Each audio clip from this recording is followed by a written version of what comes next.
Happy Valentine's Day! How are you guys? As you can see, Eric's got me wearing a light up necklace heart. So this is a little piece of what I want to do today. I went to the dollar store again, and Erik, Archangel Uriel, highlighted several things for me that I knew I was supposed to get for myself. So I thought it'd be fun to kind of show you guys, and then just talk with Erik, see what he wants to talk about when it comes to Valentine's Day and love. And I also had the urge to look up under love and kindness stories under in my chicken soup for the Teenage Soul book, and I came across one that has to do with Valentine's Day. And it seems a little sad, but I can see why Erik wants to talk about it, just about being open and free with love, and, you know, not holding back and not being afraid to share emotions and feelings and whatnot. So it's really, at the end of the day, kind of beautiful. So I might trance Erik, we'll see. I'm not sure. So yeah, let's get this started. So sorry, hang on, that was awkward. Sorry guys. Okay, so excuse me, excuse me, I'm nervous. Sorry, I apologize. Okay, so first I'm just going to show you guys what I got, if any of you are interested. If not, you can skip ahead. I think what I'm going to do is bring in Erik after this, and then I'll do the story, just in case you guys aren't interested, you don't want to hear the story and whatnot. Erik will speak on it, but in case you're not interested, then you don't need to, you know, sit through that. And I mean, I know you can fast forward ahead, but I don't want to try and play around and just try to keep you guys in watching my stuff just to watch it, you know. I'm just get to what I know you guys really want to see, which is, I know, Erik. So, and then at the end, I'm embarrassed to do this, but I am getting the urge to, this is why I have to do it. I wrote a poem dedicated to Erik the other day for self-love, and I'm getting the urge to read it just because it's Valentine's Day, so that'll be the very last thing I do. So in case, again, especially if you guys don't want to hear it, then you guys know it's at the very end, so you don't need to worry about it. So anyway, see, I'm reading that poem, nervous. Anyway, so dollar store. So one of the things that I saw highlighted right when I was looking in the Valentine's Day section was this necklace here. Actually, this was the only one that was working. So I was like, I knew I needed to get it. I knew he wanted me to wear it for this video today. Excuse me. So there was that. Got another pack of Twizzlers. Erik and his damn Twizzlers. It's ridiculous. And then a friend of mine just last week had bought me this little, you know, like those, it's like jujube style type candy when it's like got that powdered sugar on it. She gave me one it was like a frog on a stick, and it was really cute. And so when I was there, I saw this and I was just like, okay, I know I need to get it. It was like highlighted. I'm like, all right, this is my little chocolate frog that Erik wants me to have. And then through a couple friends of mine that are that channel and can do automatic writing, Erik had given me visuals of him giving me a box of chocolates for Valentine's Day, and I saw there was a couple of them, but I saw these ones. Yes, a friend of mine had given me red nail polish for Christmas for like Erik and I. It was really cute what she did for me and him for Christmas. Made us a little stocking, but she gave me a red nail polish that's the color's called Pucker Up. So I painted my nails today for Valentine's Day. If you guys are able to see it, I mean, I'm not bringing my fingers close up. They're a mess, and I've already chipped them. I never paint my nails because it lasts an hour and they start to get ruined. It's ridiculous. Anyway, so yeah, I saw these, just a little box of milk chocolates, so it was cute. I knew it was to get that. And then this, I'm gonna do this today. I'm actually really excited about this. It's a little Valentine's key ring, so it's just like one of those things you like stick the sequins on. Yeah, I'm really excited about that. This is gonna be fun. I'm excited about that. I love doing stuff like that, so that's exciting. I saw that and I was just like, I knew that I was to get that just for something to do for myself and whatnot. And then this here is my favorite.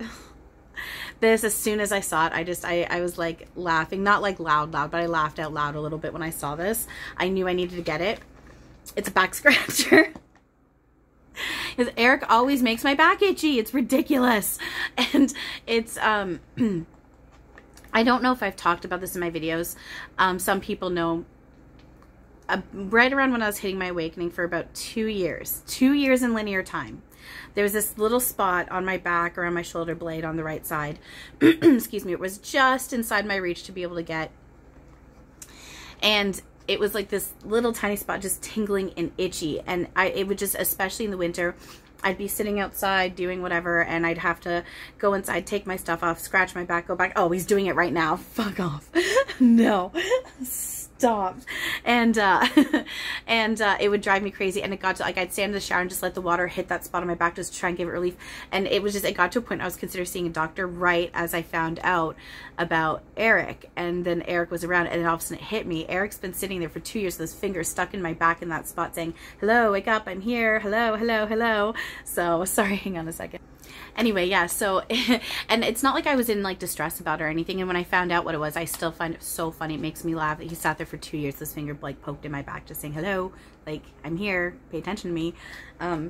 So he still likes to make my back itchy. There are moments when it drives me crazy, but I do know at the end of the day, it's still, I have the hiccups. This needs to stop. Okay. At the end of the day, I understand what it is. It's still lessons, and it's helping me get over my shit, get over myself.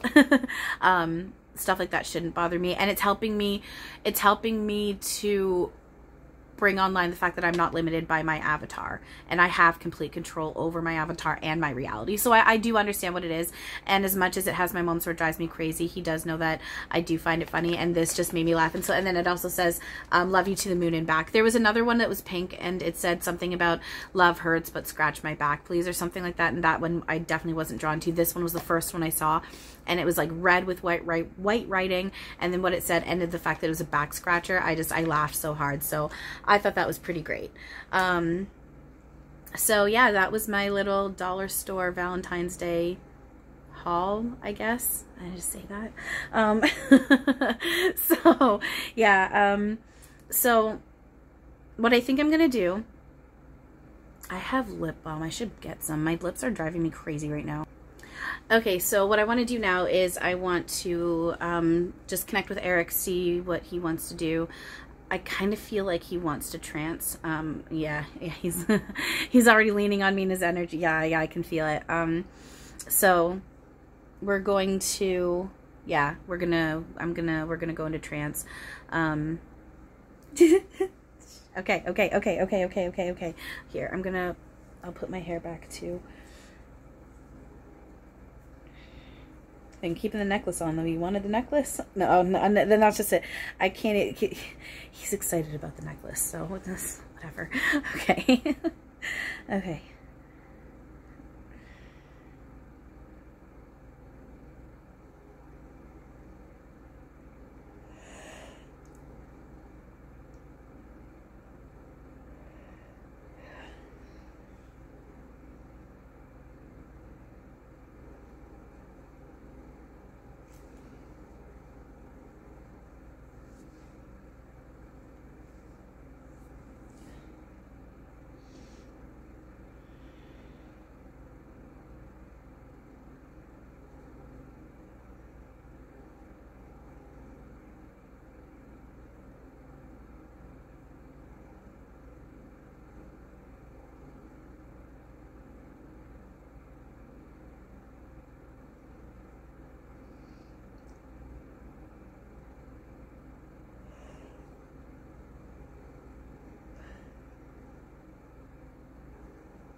Fucking A. What's up, guys? Get this fucking hat on first. Happy fucking Valentine's Day. I love you. Happy Valentine's Day. Be my Valentine. Be my Valentine. Yeah. Be my Valentine. I love you guys. This needs to go back here. All right. What's up? I fucking love you guys. Happy Valentine's Day. Chantal's been funny today because she's pointed out a few times in certain ways, conversations, shit like that, about she's like, what is Valentine's Day really? You know, what's February 14th? What's holidays and seasons? Because time's not linear, and it's all this shit. And you know, yeah, there's something to be said about that. At the same time, this is a fucking game, and this shit's fun, and play it. You know, Valentine's Day, February 14th. Celebrate that shit. The thing is, it's fucking a beautiful way to celebrate who and what all y'all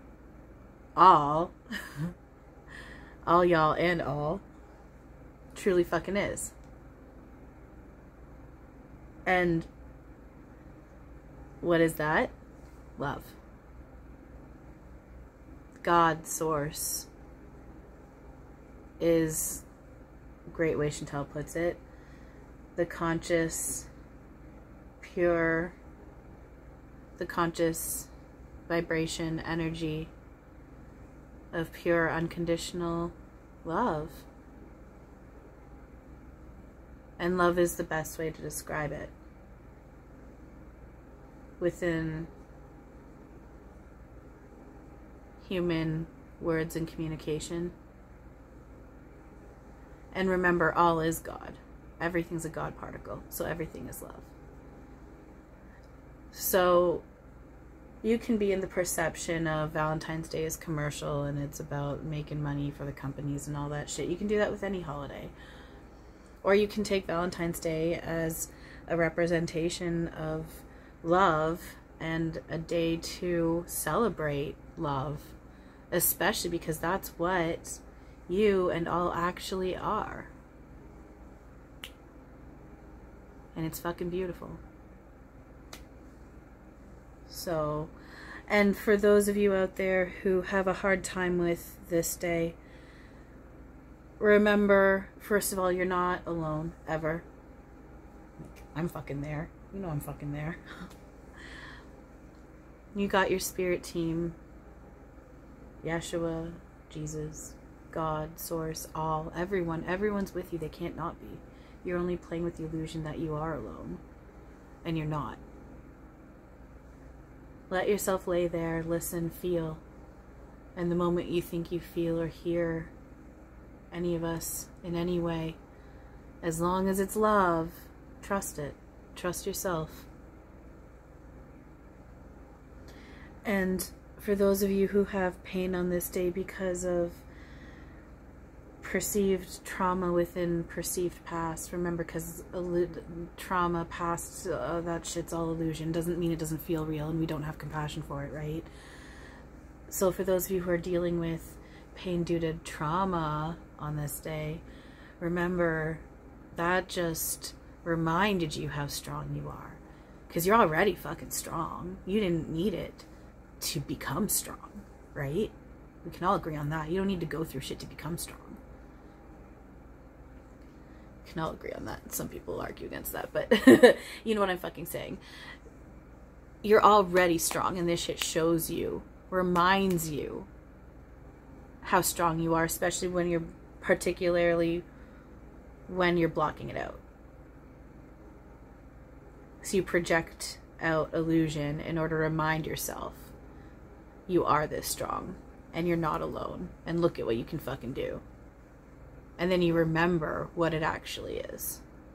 It's a game you're playing with yourself, and none of it's real unless it's love.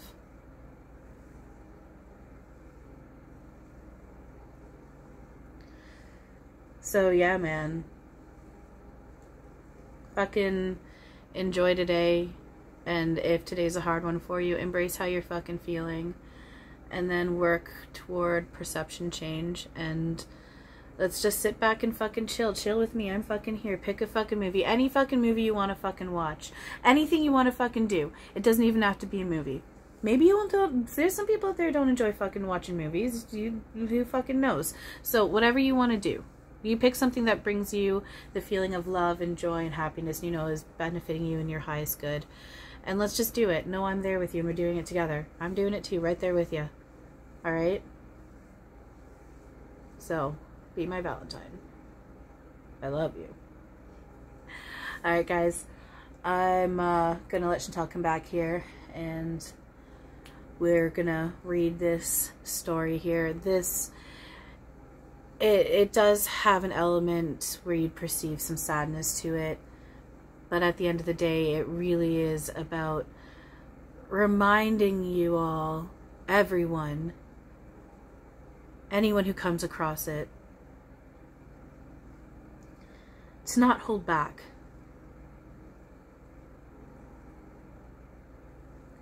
Work on not assuming and not judging. But don't hold back just because you're assuming and you're judging. Someone might be in the perception of having a big group of people around them, friends, family, but at the end of the day, they might be in their own perception of feeling very lonely. And now remember, anyone who's in your perception that looks like they're suffering and all that shit, remember there is that element where you're projecting out your illusion over actions and words of love. Remember, there is that zoomed out truth to it, right? Everyone signed up for all this shit, and you really got to go inward and focus in on yourself at the same time, not holding yourself back when it comes to expressing love and kindness due to, again, assumptions, judgment, ego. Ego can come in when the form of overconfidence and underconfidence. We're not to judge any of it. None of it's wrong. So just work toward that open, shared love. We gotta fucking sneeze. Fucking A. Oh, dudes, that felt so fucking good. Oh, man. Sneezes. That's fucking great. I'm so fucking happy that needed to happen right now. That was fucking great. That felt so fucking good. Oh my god. Alright, enjoy those fucking sneezes. See, and that's just it. Embrace every little thing and enjoy this shit, you know? It's fucking awesome. It's different. The illusion of the physical is different than being outside of the illusion of the physical. It's not that it's better or worse, but it's different. So fucking enjoy it, all the different aspects of it. And that's just it. Enjoy sharing love and kindness. Don't hold yourself back.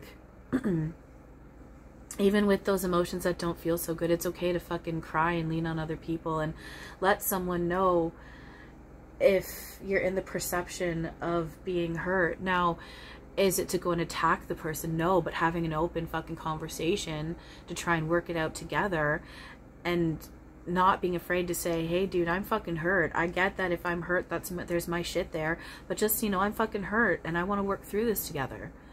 Communication is fucking key, man, and it's a huge part of love too. Open fucking communication, shared open love. Love is to be open and shared. That's a big part of what real true love is. It's open, shared, unconditional, non-judgmental, Christ-like fucking consciousness right there, and that's just it. Christ-like consciousness. Valentine's Day, love.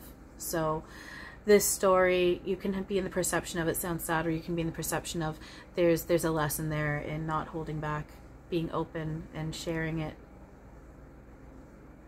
It's all about the love, man. It's all about the love.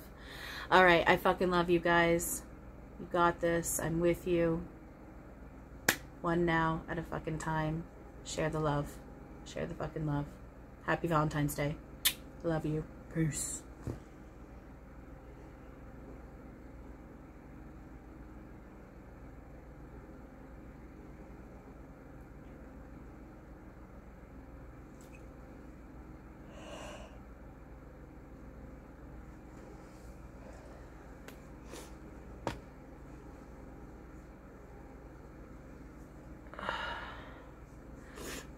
Hi. Okay. So, I hope you guys enjoyed hearing from Erik there.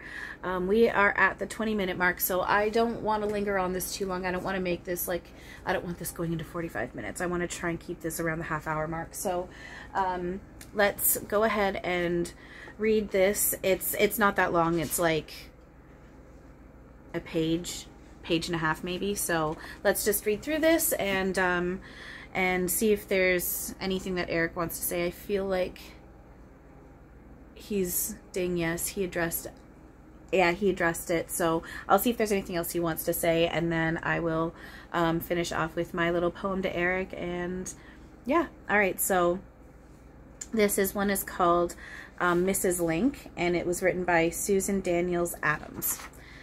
So it says here, I was 18, about to start college, and broke. To make some money, I plodded down a quiet street of older homes, selling books door to door. As I approached one gate, a tall, handsome woman in her 80s came to the gate in her bathrobe. There you are, darling. I've been waiting for you. God told me you'd be coming today. Mrs. Link needed help around her yard and house, and apparently, I was the one for the job. Who was I to argue with God? The next day I worked for 6 hours, harder than I had ever worked before.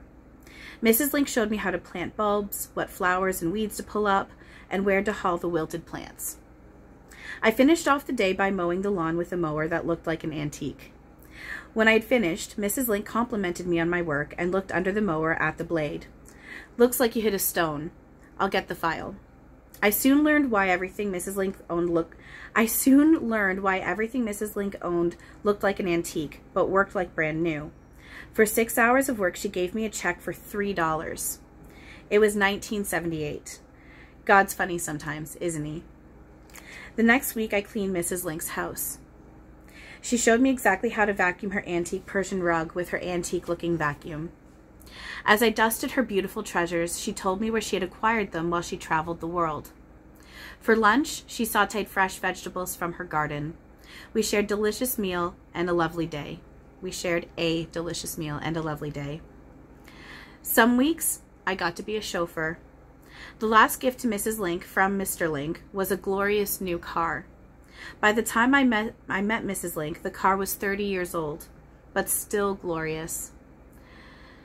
Mrs. Link was never able to have children, but her sister, nieces, and nephews lived nearby. Her neighbors also were fond of her, and she was active in civic affairs. A year and a half passed since I met Mrs. Link. School, work, and church were taking up more of my time, and I saw Mrs. Link less and less. I found another girl to help her around the house, Valentine's Day was coming, and being very undemonstrative and very broke, I was compiling a very short list of my Valentines. Mom glanced at my list and said, "You need to get Mrs. Link a Valentine." I incredulously, oh, I'm going to have a hard time saying this word. Incredulously, I think I said it right. I possibly said it wrong, but I actually said, I'm quite proud of myself right now. Asked, why? Mrs. Link has a lot of family, friends, and neighbors. She's active in the community. I don't even spend a lot of time with her anymore. Why would Mrs. Link want a Valentine from me? Mom was unimpressed. Get Mrs. Link a Valentine, she insisted. On Valentine's Day, I self-consciously presented Mrs. Link a small bouquet, which she graciously accepted. A couple of months later, I visited Mrs. Link again. Centered on her mantel, in her living room full of beautiful things, stood my wilted and faded Valentine's Day bouquet, the only Valentine Mrs. Link received that year. So, yeah, that's really beautiful. So again, she has all these friends and family. She's got all these beautiful antiques. And what was one of the things that she kept right in the center of it? This little bouquet that's now wilted. And it's the one thing she received on Valentine's Day. And so again, it's that whole thing of sharing love. And it doesn't have to be materialistic. You know, just telling anyone and everyone you love them, not being afraid to say, I love you. Saying I love you isn't bad.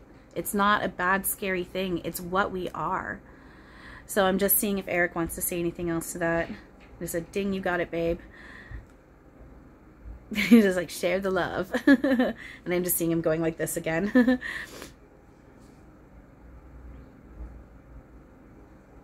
Seeing if, I'm sorry, I'm just asking, okay, is there anything else you want to say? You got it. Yeah, it sounds pretty much that's all to be said about that. Yeah, guys, share the love.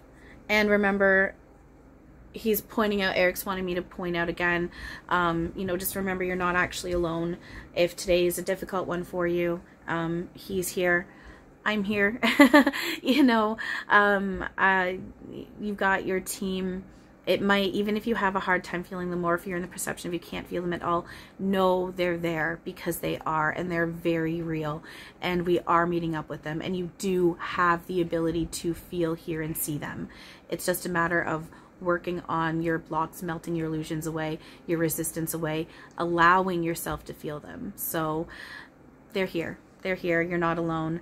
And love is open and shared. Real love is open and shared and unconditional, and we're learning how to do that. So all right, thanks you guys for everything. I hope you enjoyed this and got something out of it. And as always, well, first of all, I love you. Happy Valentine's Day. I love you. And as always, have a wonderful now.